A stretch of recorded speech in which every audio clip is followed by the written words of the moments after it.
الله وبركاته. بسم الله الرحمن الرحيم. نحمده ونصلي على رسوله الكريم. أما بعد، أعوذ بالله من الشيطان الرجيم. بسم الله الرحمن الرحيم. الذين آتيناهم الكتاب يتلونه حق تلاوته أولئك يؤمنون به. وقال النبي صلى الله عليه وسلم: إن الذي ليس في جوفه شيء من القرآن كالبيت الخريب. صدق الله العظيم وصدق رسوله النبي الكريم.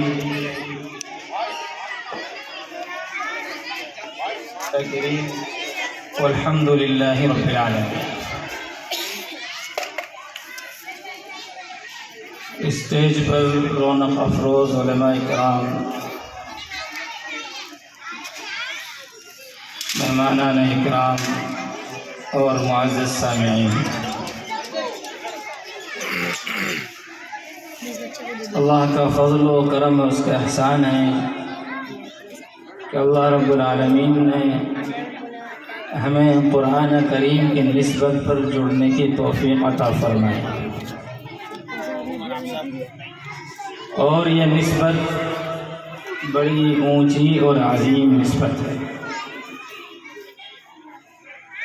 اللہ تعالیٰ نے یوں تو بہت سے احسانات سے نوازا ہے۔ اللہ کا ایک ایک احسان اور ایک ایک انعام اگر کوئی گننا چاہے تو گن بھی نہیں سکتا۔ خود قرآن نے کہہ دیا: وَإِن تَعُدُّوا نِعْمَةَ اللَّهِ لَا تُحْصُوهَا۔ اگر تم اللہ کی نعمتوں کو گننا چاہو تو گن بھی نہیں سکتے۔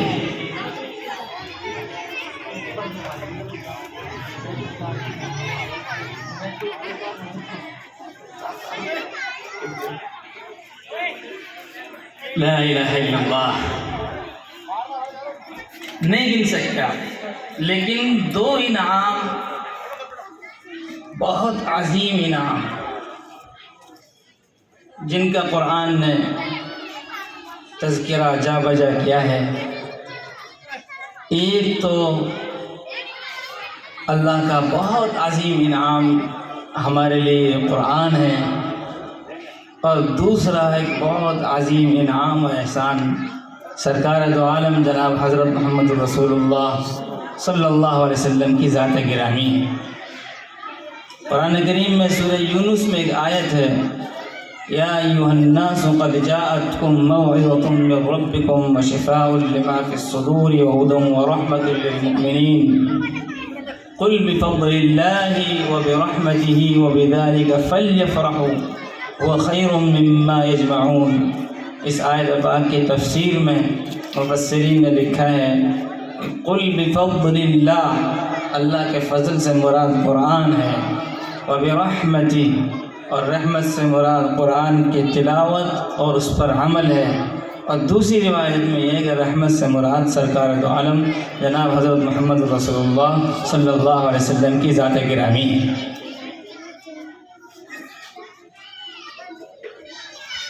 اب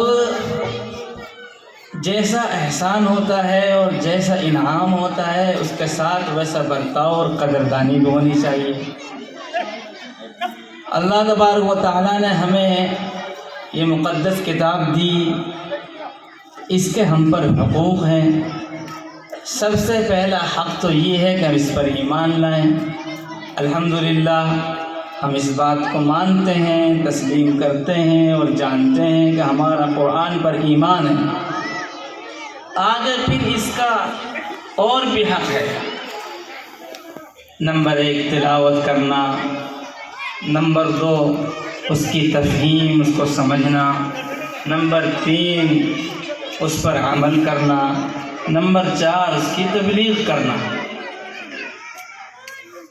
لیکن ابتدا تو یہیں سے ہوگی کہ ہم اس کی تلاوت کرنا جانیں۔ پہلی چیز تو تلاوت ہے۔ اور تلاوت کرنا کہاں سے سیکھیں گے؟ مکاتب سے، ان مدرسوں سے۔ جب ہم مدرسے میں جائیں گے یا اپنے بچوں کو بھیجیں گے تو ہم یقیناً تلاوت کو سیکھیں گے۔ تشریف لائیے آزما ایوب صاحب احمد برکاتہم، تشریف لائے ہیں۔ ہم سب جو کہ حضرت کا استقبال کرتے ہیں۔ تو میرے عزیزوں، میرے دوستو، یہ قرآن کا حق ہے کہ ہم اس کو پڑھنا جانیں۔ ابھی دیکھیے کتنی اچھی تلاوت ہو رہی تھی، کتنی بہترین تلاوت آپ نے سنی۔ تو یہ تلاوت کہاں سیکھی؟ ان مدرسوں میں سیکھی، ان مکتبوں میں سیکھی۔ یہ جو مدرسے ہیں، یہ جو مکتب ہیں، ہم ان کو اپنائیت کی نگاہ سے دیکھیں گے تو ہم ان سے فیض بھی حاصل کر سکیں گے۔ کئی دفعہ ایسا ہوتا ہے مکتب کی طرف نسبت اور مدرسے کی طرف نسبت اپنائیت کے اعتبار سے ہم جب کرتے ہیں، جب ہمارا بچہ وہاں پڑھتا ہے، بھئی اپنا مدرسہ ہے، اپنا مکتب ہے، کیوں کہ ہمارے بچے یہاں پڑھتے ہیں۔ لیکن نہیں، بات اور آگے کی ہے۔ قرآن کس کا ہے بھائی؟ ہم سب کا ہے، سب کا قرآن ہے۔ تو سارے مکتب، سارے مدرسے کس کے ہیں؟ کہ ہمارے ہیں۔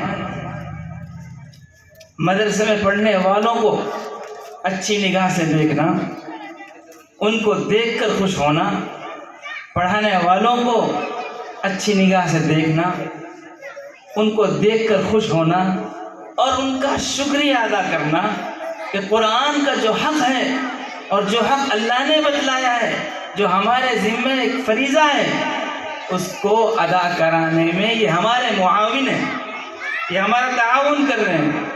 ہمارے بچوں کو کوئی کچھ سکھا رہا ہے، کوئی کچھ سکھا رہا ہے۔ یہ جماعت جو یہاں تشریف فرما ہے، علماء کرام کی، اساتذہ کرام کی، یہ ہمارے بچوں کو اللہ کا کلام پڑھانا سکھا رہے ہیں۔ اور میرے عزیزوں، میرے دوستوں، جب تلاوت آئے گی تو پھر اللہ کے حکم پر عمل بھی ہوگا۔ قرآن میں اللہ تعالیٰ حکم دے رہا ہے، اتل ما اوحی الیک من الکتاب، جو تلاوت کیجئے اس کتاب کی جو تم پر وحی کی گئی۔ کہیں اللہ تعالیٰ تعریف کر رہا ہے، ان الذین یتلون کتاب اللہ، جو لوگ قرآن کریم کی تلاوت کرتے ہیں۔ پھر آگے اس کی اور فضیلت بیان ہوئی۔ کہیں کہا جا رہا ہے، الذین آتیناہم الکتاب یتلونہ حق تلاوتہ، جو لوگ تلاوت کا حق ادا کرتے ہیں، صحیح معنی میں تلاوت کرتے ہیں، سمجھتے ہیں، عمل کرتے ہیں، اللہ تعالیٰ ان کو سند دیتا ہے، اولئک یؤمنون بی، یہی لوگ ہیں جو اس پر ایمان رکھتے ہیں۔ اشارہ اس طرف کر دیا گیا کہ اگر ہم یہ تسلیم کرتے ہیں کہ ہم قرآن پر ایمان رکھتے ہیں تو ہمیں اس کی تلاوت بھی کرنی ہوگی، اور تلاوت بھی صحیح معنی میں کرنی ہوگی۔ ایک بہت ہی عام سی بات ہو گئی ہے، ہماری عوام جو ہے وہ یہ سمجھتی ہے کہ قرآن کی تلاوت ہو چاہے جیسے بھی ہو جائے ثواب تو ملے گا۔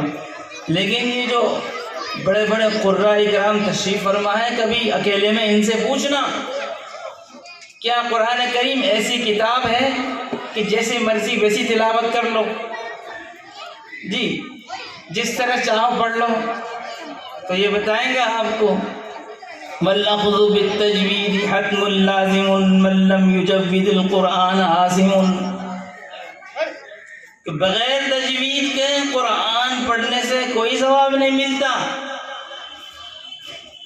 دنیا کی کتابیں ان کو ہم کو سمجھنے کے لیے، پڑھنے کے لیے استاد چاہیے، پورا کورس چاہیے، نصاب چاہیے، وقت چاہیے، الگ سے ٹیوشن چاہیے، اور وہ کتاب جو کتابوں کی سردار ہے، وہ کتاب جو آسمانی کتابوں کی سردار ہے، وہ کتاب جو اللہ کا کلام ہے، وہ کیا بغیر سیکھے آ جائے گا؟ وہ کیا بغیر محنت کے آ جائے گا؟ اس کے لیے محنت کرنی ہوگی۔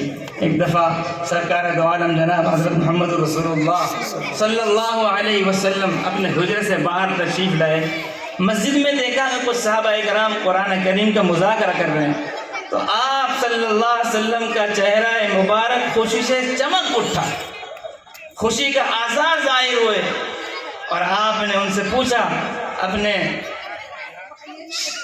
خصوصی شاگردوں سے، اپنے صحابہ سے، کہ کیا تم اللہ وحدہ لا شریک لہ پر ایمان رکھتے ہو، اور کیا تم مجھ کو رسول مانتے ہو، اور کیا تم یہ جانتے ہو، مانتے ہو کہ یہ قرآن اللہ کی طرف سے نازل ہوا ہے؟ صحابہ نے کہا کہ بالکل یا رسول اللہ، ہم یہ جانتے ہیں، یہ مانتے ہیں، ہمارے اس پر ایمان ہے، یقین ہے۔ تو حضور نے فرمایا کہ تو پھر تم خوشخبری حاصل کرو اس بات کی کہ تم یہ اللہ کی جو کتاب ہے قرآن، اس کا ایک سرا اللہ کے ہاتھ میں ہے، یہ ایسی رسی ہے جس کا دوسرا سرا تمہارے ہاتھ میں ہے، تم اس کو مضبوطی سے پکڑو، مضبوطی سے تھامو، تو پھر تم کو کوئی ہلاک نہیں کر سکتا اور کوئی تم کو گمراہ نہیں کر سکتا۔ ہماری گمراہی آج ہر طرف پھیلی ہوئی ہے، اس سے بچنے کے لیے قرآن، تباہی، بربادی اور ہلاکت ہر طرف ہے، اس سے بچنے کے لیے قرآن، بل هو قرآن مجید فی لوح محفوظ۔ اس آیت پاک میں جہاں اس کی دیگر تفسیر ہے، وہاں ایک باریک اشارہ یہ بھی ہے، یہ کتاب محفوظ ہے، جو قوم اس سے جڑ جائے گی وہ بھی محفوظ ہو جائے گی۔ ہم چاہتے ہیں کہ ہم من حیث القوم ہم محفوظ رہیں، تو ہم کو چاہیے کہ ہم قرآن سے صحیح معنی میں جڑیں۔ اس لیے میرے عزیزوں، میرے دوستوں، قدر کی نگاہوں سے دیکھنا چاہیے ان مکاتب کو، اور قدر کی نگاہ سے دیکھنا چاہیے ان اساتذہ کو جو ہمارے بچوں کے استاد ہیں، جو ہمارے بچوں کو قرآن سکھا رہے ہیں، اور اپنی ہر طرح کی بہترین صلاحیت کو مکاتب پر، مدارس پر لگانا چاہیے۔ مدرسوں کو اپنا مدرسہ سمجھنا چاہیے، میرا بچہ اس مکتب میں پڑھے نہ پڑھے، وہ مکتب میرا ہے، وہ مدرسہ میرا ہے، اور اس میں پڑھانے والوں کو اپنا احسان مند سمجھنا چاہیے۔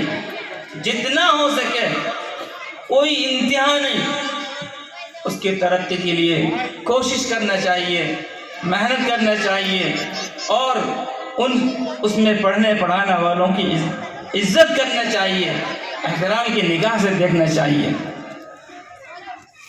میں تو صرف اپنی حاضری لگانے آیا تھا، اور اس بات سے بڑی خوشی ہوئی کہ الحمدللہ یہاں یہ مکتب چل رہا ہے جس میں بڑی تعداد میں بچے اور بچیاں پڑھ رہی ہیں اور قرآن کریم کی تعلیم حاصل کر رہے ہیں۔ بس آپ حضرات سے یہ درخواست ہے اہل محلہ سے کہ اپنے بچوں کو اس مکتب سے، مدرسے سے جوڑ دو، اور اس مدرسے اور مکتب کے پروگراموں کو اپنا پروگرام سمجھو، اور جتنی اس کی ترقی کے لیے آپ سے محنت ہو سکتی ہے اس سے دریغ مت کرو۔ اگر آپ نے ان بچوں کو مدرسوں سے جوڑ دیا اور ان کو قرآن سے لگا دیا اور ان کو قرآن سیکھنے کی، قرآن سننے کی دھن لگ گئی، تو ان کو قرآن کا نشہ چڑھ جائے گا۔ پھر جب دیکھیں یہ قرآن پڑھتے ہوئے نظر آئیں گے، قرآن پڑھاتے ہوئے نظر آئیں گے، قرآن سنتے ہوئے نظر آئیں گے۔ اور اگر آپ نے ان کو مدرسوں سے نہیں جوڑا، ان مکتبوں سے نہیں جوڑا، تو کیا کروں؟ میں کیسے کہوں کہ ہماری مائیں اور بہنیں بھی سن رہی ہوں گی، پھر ہمارے یہ نوجوان، ان کو اگر قرآن کا نشہ نہیں چڑھا تو نہ معلوم پھر کیسے کیسے نشے چڑھ جائیں گے ان کو۔ آج آپ نکلیے باہر اور سروے کیجئے اور نوجوانوں کے حالات معلوم کیجئے، کس کس قسم کے نشوں میں وہ پڑے ہوئے ہیں۔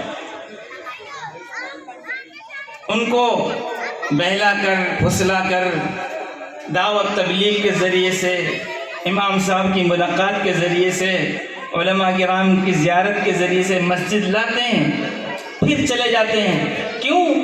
مسجد میں تو وہ ٹکے گا جس کو نماز آتی ہو، مسجد میں تو وہ ٹکے گا جس کو قرآن آتا ہو، وہ آ تو جائے گا، لیکن وہ مصروف کس کام میں ہو، کس کام میں مشغول ہو، نماز آتی نہیں، قرآن آتا نہیں، پھر وہیں چلا جائے گا۔ ہمارے نوجوانوں کی حالت اس وقت ایسی ہے، میں تو بہت ڈر گیا اس بات سے جب ہمیں یہ پتہ چلا کہ ایک سروے کے مطابق ہر 10 گھر میں سے ایک گھر میں کوئی ایک نشیڑی موجود ہے۔ یہ ہمارے شہر کی حالت ہے، محلوں میں نشہ بک رہا ہے، نوجوان نشہ کر رہے ہیں اور ہم بے فکر ہیں۔ بہت سے لوگ یہ کہتے ہیں کہ جی ہمارا بچہ، اس کو ٹائم ہی کہاں ملتا ہے، ولی صاحب صبح وہ اسکول جاتے ہیں، دوپہر کو وہ ٹیوشن جاتے ہیں، تھوڑا بہت شام کو کھیلتے ہیں، ہوم ورک کرتے ہیں، سو جاتے ہیں۔ میں کہتا ہوں بھائی اس دور میں ان کو مشغول رکھو، مصروف ہی رکھو۔ آپ کے بچے اسکول جائیں، بہت اچھا، ضرور بھیجیے، ہوم ورک کریں، کرنا چاہیے، ٹیوشن پڑھیں، بالکل پڑھنا چاہیے، اچھا سے اچھا ٹیوشن پڑھائیے، لیکن اس کے فارغ وقت کو اور مزید وقت فارغ کرا کر ان کو مکتب میں بھیجیے۔ یہ مت سوچیے کہ ان کو کھیلنے کودنے کا موقع نہیں مل رہا، اس لیے کہ کھیلنے اور کودنے کے جو میدان ہیں وہ گمراہی کی طرف لے جا رہے ہیں، ماحول خراب ہو رہا ہے۔ شروع میں کیا ہوتا ہے، اگر یہ کچھ کمانے لگ گئے تو پہلے اپنی جمع پونجی نشے میں لگائیں گے، جب وہ ختم ہو جائے گی تو پھر اپنوں کی جمع پونجی لگا دیں گے۔ یہ حالات ہیں گھروں کے کہ بہت سے گھر ایسے ہیں کہ ان میں ہماری مائیں، ہماری بہنیں اپنے زیور کان سے، ناک سے اتار کر چھپا کر پھر سوتی ہیں کہ بھائی نشیڑی ہے، وہ لے جائے گا، ان کو بیچ دے گا، نشے میں لگا دے گا۔ باپ اپنی جمع پونجی کہیں اور رکھ کر گھر میں آتا ہے کہ بیٹا نشیڑی ہے، وہ اس جمع پونجی کو کھا جائے گا، اڑا دے گا، برباد کر دے گا۔ گھر کے بڑے نوجوانوں کے نام پراپرٹی اور جائیداد نہیں کر رہے ہیں، اگر ان کے نام پراپرٹی کر دی، جائیداد کر دی تو بیچ کر کھا جائے گا اور نشے میں لگا دے گا۔ اس لیے میرے عزیزوں، میرے دوستوں، تفصیل کا موقع نہیں ہے، علماء کرام تشریف فرمائیں یا آپ حضرات ان کی نصیحت سنیں گے۔ میں تو صرف یہ 2 بات کہہ کے جا رہا ہوں، ان مدرسوں کی، ان مکتبوں کی قدر کیجیے، ان کو ترقی دینے کے لیے ہر طرح کی صلاحیت کو لگائیے، پڑھنے پڑھانے والوں کو محبت کی نگاہ سے دیکھیے اور اپنی آنے والے نسل کی حفاظت کی کوشش کیجیے۔ آج بہت مصروف زندگی ہے، دیکھیے یہ دنیا کی زندگی تو چند روزہ ہے، ہم کو جانا ہے تو آخرت میں اپنی جیتے جی اپنی زندگی میں کچھ نیکی کر جائیں یا پھر ایسا کام کر جائیں جو بعد والے بغیر کرے بھی ہمیں ثواب پہنچاتے رہیں، یعنی ایسا صدقہ جاریہ کر جائیں کہ ان کو کرنا بھی نہ پڑے کچھ اور ہمیں ثواب پہنچے۔ ورنہ اگر آپ نے اولاد سے یہ امید رکھی کہ یہ ہمارے لیے پڑھ پڑھ کر بخشیں گے، یہ ہمارے لیے صدقہ خیرات کریں گے، تو آپ اپنے ماحول میں دیکھ لیجئے، مرنے والا مرتا ہے، رسمی طور پر ایک دن قرآن خوانی کی جاتی ہے، پھر بس ختم، اور کوئی کسی کو یاد نہیں کرتا۔ حدیث پاک میں یہ ہے، اگر آپ نے اپنی اولاد کو نیک بنا دیا، اس کو قرآن پڑھنا سکھا دیا، مدرسہ مسجد مکتب بنا دیا، یہ صدقہ جاریہ ایسے ہیں کہ یہ نیت کریں نہ کریں، جب تک یہ جاری ہیں، جب تک اولاد قرآن پڑھتی رہے گی، چاہے وہ ایصال ثواب کی نیت بھی نہ کرے، آپ کو اس کا ثواب پہنچتا رہے گا۔ اگر آپ نے اس کا انتظام نہیں کیا تو زمانہ بڑی تیزی سے بدل رہا ہے اور گمراہی بہت تیزی کے ساتھ پھیل رہی ہے۔ یہ اولاد ہماری بھی نہیں رہے گی، یہ اولاد کسی کام کی نہیں رہے گی۔ ہم یہ سمجھ رہے ہیں یہ اللہ سے دور ہیں، یہ اللہ سے دور ہو رہے ہیں، اللہ سے بھی دور ہو رہے ہیں، ساتھ ساتھ ہم سے بھی دور ہو رہے ہیں۔ اس لیے کوشش کیجئے اور محنت کیجئے۔ جو بچے آتے ہیں مکتب میں ان کو پابندی کے ساتھ بھیجیے، جو نہیں آتے ہیں ان کو بھی یہاں تک پہنچانے کی کوشش کیجیے، اور اپنی ماہانہ کمائی کا ایک حصہ طے کر اپنے مکتب، اپنی مسجد اور اپنے بچوں کو پڑھانے والے استاذوں پر لگائیے۔ اللہ تعالیٰ مجھے بھی اور آپ کو عمل کی توفیق عطا فرمائے۔ وآخر دعوانا الحمد للہ رب العالمین۔